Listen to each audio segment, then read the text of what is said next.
Well, hello, it's Thursday, so it's a bit late for Woolly Hats Wednesday Wits, but we're here in the end. You can join me on a lovely sunny day.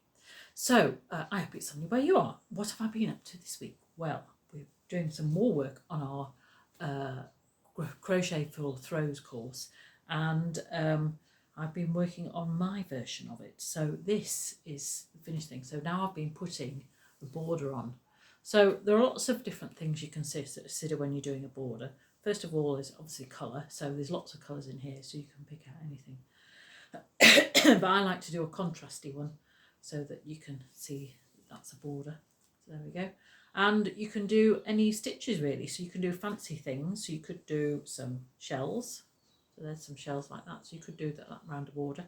But I've stuck to just some trebles, half trebles, doubles in various sizes, so it varies the thing. So that is my border there. So I've nearly finished it, and then I've got one or two little, there's always one or two little ends to do, and then that will be the end of my throw, and I'll be able to enjoy it. So that'll be good. So that is what I have been doing in preparation, but also in class. We'll be looking at raised treble stitches. So on the crochet stash buster, there's a couple of areas that use raised trebles. Raised trebles are quite an interesting stitch in crochet because it's gives a textured look at it. It gives a feel of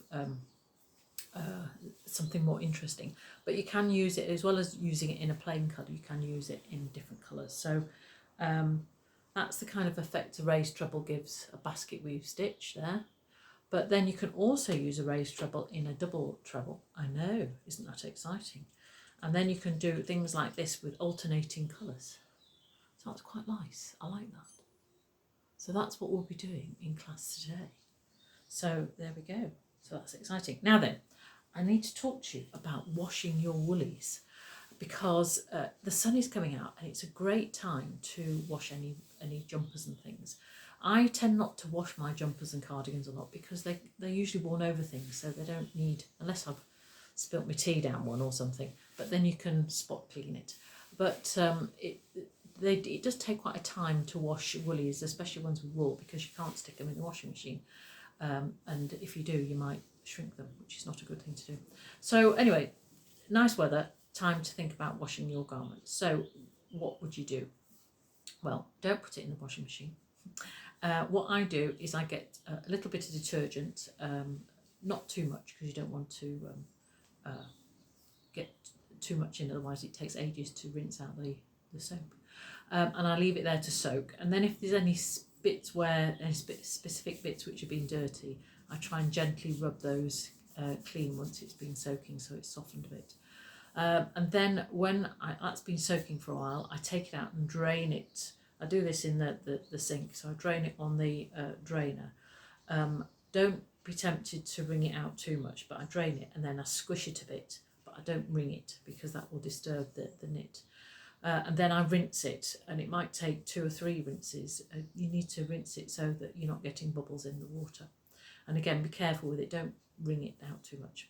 So once you've done the final rinse, I put it out on the bowl and put it on that and let it drain a bit.